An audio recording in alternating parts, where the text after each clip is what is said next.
Olá, essa videoaula é destinada para uma rápida introdução às funções, que são características presentes em praticamente todas as linguagens de programação, com o intuito de auxiliar com a próxima videoaula que vai ser gravada, que é a videoaula de grafos. Funções são basicamente blocos de código que você pode programar para executar sequências de código próprias e que podem ser chamadas para depois, para que elas sejam executadas em seguida. Elas são muito úteis por permitir maior portabilidade do código, reduzindo a quantidade de linhas dele, já que se você tivesse que executar uma mesma tarefa diversas vezes, você poderia só escrever ela uma única vez e chamar essa função para poder carregá-la executar várias vezes. Além de permitir que a correção do seu código seja muito mais fácil, já que os erros dele seriam concentrados em apenas uma área e não por todo o código inteiro que você teria que realizar a alteração. Então, partindo do princípio que uma função consiste nesse bloco de código portátil, a gente tem a seguinte estrutura para elas. Aqui. Uma função, então, agora a gente vai entrar em dois trechos. O primeiro trecho vai ser definido para Python e o segundo trecho vai ser definido para JavaScript. Mas, no geral, elas têm uma estrutura semelhante. Em Python, quando a gente quer declarar uma função, a gente tem que levar a seguinte estrutura. A gente vai escrever def, isso quer dizer que a gente está definindo uma função. Então, o que vier aqui depois dessa função. A gente, então, escreve um nome para essa função, que é o que a gente vai usar para chamar ela. Abrimos dois parênteses, e isso que vai definir esse objeto como uma função por completo. E aqui dentro, a gente colocaria os parâmetros caso a gente quisesse utilizar parâmetros dessa função. No momento atual, a gente não vai utilizar. Após isso, você coloca dois pontos, e como se fosse um if, você vai ter esse tabzinho de diferença. Aqui. Aqui dentro, então, você pode escrever qualquer coisa que você queira fazer com a função. Você pode printar coisas, você pode fazer cálculos entre duas variáveis, entre outras diversidade de coisas. Uma coisa, no entanto, que é própria de funções é a funcionalidade do return. Isso aqui vai fazer com que a sua função retorne uma informação específica, em vez de executar um comando. Isso é muito útil quando a gente quer fazer uma função para fazer checagem de listas ou verificação de outras coisas, porque ela retorna uma informação mais correta. Um exemplo do que a gente pode fazer é fazer com que essa função em específico ela verifique o tamanho de uma lista e nos devolva para a gente. Então a gente pode fazer o seguinte código: a gente faz uma lista, essa lista ela vai ter, sei lá, vamos ver uma lista tipo 1, 2, 3, 4, 5, 6, 7, 8, 9, 10. Então ele vai retornar o tamanho da lista. É isso que essa função faz. Então a gente tem aqui uma função com a estrutura básica dela. Def para definir que a gente está criando uma função, o nome dela, os parênteses para poder ter todas para que o código entenda que é uma função e para caso a gente quisesse colocar os parâmetros, os dois pontos para poder definir que a função começou e dentro dela a gente coloca o que ela executa. No caso, essa função ela cria uma lista de 10 elementos, então retorna o tamanho dela. Agora, caso a gente simplesmente queira usar essa função, a gente pode só chamar ela assim, como uma função. A gente chama o nome dela, coloca os dois parênteses e pronto. Chamamos a função. Se a gente executasse esse código no momento, a gente não teria o resultado específico que a gente queria para que ele fosse executado. Isso ocorre por causa de. Então,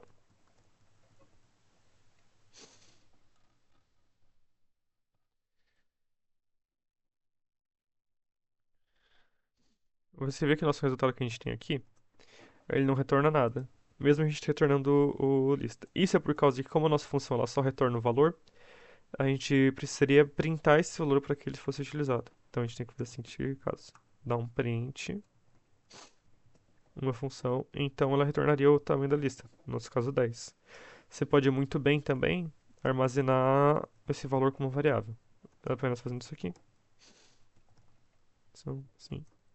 E printar o tamanho da variável, uma outra utilidade caso você queira trabalhar com esse valor depois. Então ficaria assim. Então esse é basicamente isso que assim funciona o return. Agora, eu quero trabalhar com essa função, mas eu queria que a gente tivesse uma lista variada de elementos. A gente pode muito bem fazer isso, utilizando o que a gente previamente disse, como é o parâmetro. A gente dá um nome para o parâmetro, Nesse caso, a gente vai chamar o parâmetro de lista e só coloca ele ali dentro. Assim, a gente tem o parâmetro que a gente quer. A gente pode colocar quantos parâmetros a gente quiser para fazer essa função funcionar, independente de quantos parâmetros, a gente pode ir adicionando, adicionando, adicionando, baseado no que nos for útil. No nosso caso, a gente precisa de apenas um parâmetro. Esse parâmetro lista. Fazendo isso, a gente passa a variável, o parâmetro lista e ele vai retornar o tamanho desse parâmetro que a gente passou. Agora, no entanto, caso a gente execute a função como outro jeito assim, a gente não tem nenhum parâmetro dentro aqui, quer dizer que ela está vazia. Se a gente executar, ela vai dar um erro. Por que esse erro ocorre? Esse erro ocorre porque a gente não passou o que ela está pedindo aqui dentro. E como a gente não tem nenhum valor de padrão disso, o código ele vai exigir que você faça isso.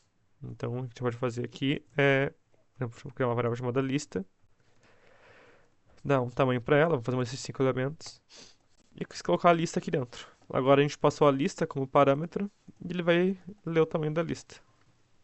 Então ele vai fazer dessa forma aqui. Esse tamanho é 5. Após isso, é bem simples. E também, se tu quiser achar interessante, você pode fazer isso daqui. E ao fazer isso, você define um parâmetro padrão para a lista, que para caso a variável não a função não receba esse parâmetro, ele trabalha com isso dessa forma. Então, se tu executar isso aqui, ele vai mostrar o tamanho 4, que a gente tem uma lista de 4 elementos.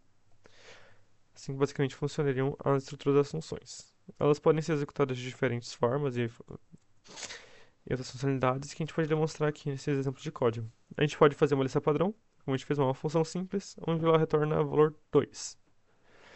A gente pode ter uma função que retorna com parâmetro, como foi demonstrado.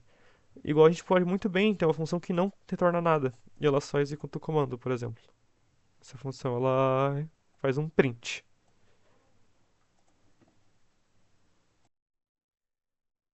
Seguindo então, como eu tinha dito antes, as funções elas podem só executar comandos sem necessariamente ter que ter uma função de retornar. Então, quando a gente executa essa função, por exemplo, a gente pode executar ela sem ter o, o print, por causa que ela naturalmente vai realizar o print próprio. Então, quando a gente usa essa função, ela apenas executa comandos.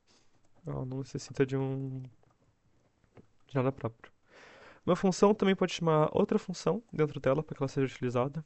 Isso ajuda para a gente só fazer um código puro, mais limpinho. Que a gente pode ter uma função que, por exemplo, a função ela checa se o tamanho da lista é válido e você precisa que existem outra função que está fazendo uma execução caso o tamanho da lista seja de tal certo.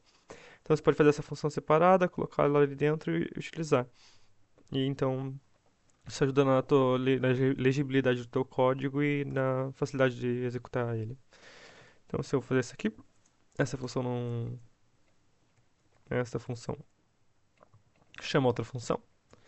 Como ela está chamando aqui, executa um print só, a gente pode executar ela naturalmente e aqui ela executou o print de maneira correta. Por fim, a função ela tem uma característica interessante, que é quando ela realiza o return, a função imediatamente termina. Então, por exemplo, caso a gente faça algo desse tipo, a gente pode estar lidando com o seguinte caso, onde a gente pode printar, né, essa função aqui. Essa função tem dois possíveis retornos. E, por exemplo, se a gente passar o parâmetro 2, ele vai retornar um false. Ele vai ler toda a função, ver que o parâmetro não é maior que 2 e retornar esse caso aqui. Então, quando a gente false, vai ter false aqui. Mas caso a gente colocasse o parâmetro para 3, por exemplo, ele veria que esse parâmetro é maior que 2, e então retornaria true e não retornaria o false. Isso acontece porque quando ele faz esse return, a função para de ser executada. Isso é uma maneira interessante, por exemplo, se a gente quiser interromper uma função no meio, caso a gente atinja um parâmetro específico. Ou para só simplesmente fazer a checagem se algo é verdadeiro ou não. A gente pode fazer várias sequências de checagens, de tipo, a gente não quer também que algo seja menor do que 1. Daí a gente retorna um true também. Daí essa checagem ela verificaria, se a gente colocasse só 0 agora, ela retornaria true também. Então isso é um modo interessante de se realizar. Agora partindo para JavaScript, A estrutura é bem semelhante a como funciona no Python. Então a gente vai ter a seguinte forma aqui, né? Primeiro, para declarar uma função em JavaScript, a gente tem que fazer assim, essa estrutura seguinte. Você vai escrever function. Isso vai definir que o código a seguir vai ser uma função. Então você vai dar um nome dessa função para cá. A gente vai chamar ela de uma função, apenas só para deixar ela simples. Esse é o nome que a gente vai utilizar para que a função seja chamada para ela ser utilizada. A gente vai colocar os dois parênteses para o código entender que isso é uma função. E então colocar entre chaves, como se fosse um if, por exemplo, para poder determinar qual é o conteúdo que vai ser colocado dentro dessa função. Que nem em Python, eles têm um return para executar os códigos. Então a gente pode fazer a função retornar 2, por exemplo. E se a gente fizer um console.log uma função, e sempre lembrar de utilizar os parênteses, porque caso você não utilize, a função não vai ser interpretada da maneira correta. A gente pode só dar um run debug aqui, no debug console, e você vê que a função retornou 2. E então, essa é basicamente a estrutura também das funções em JavaScript. Você tem que declarar ela como um function, dar um nome a ela, passar entre parênteses quais são os parâmetros, né? Caso você não queira um parâmetro, só deixar vazio.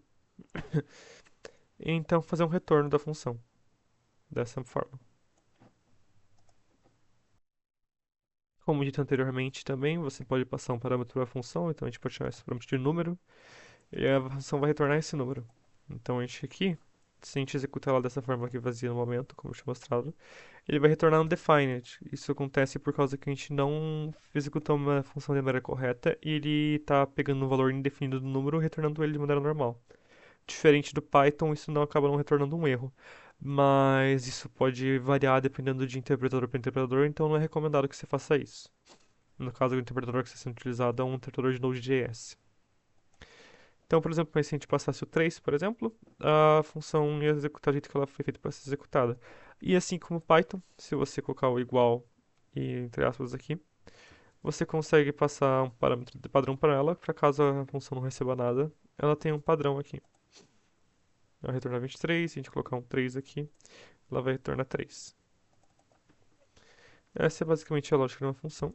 E, novamente, assim como em Python, a gente tem as seguintes características aqui. Você pode fazer uma função retornar apenas um número padrão, sem ela ter nenhum parâmetro.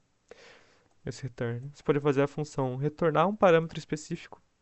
Caso a gente passe o parâmetro para ela, a gente pode trabalhar com esse parâmetro. Essa aqui só retorna, mas pode fazer a verificação também. Você pode fazer uma função que não executa, não retorna nada, e sim só executa comandos. Então a gente pode vir aqui, em vez de fazer essa função não retorna nada, e ao executar isso aqui, ele vai printar no chat aqui, ela apenas executa comandos.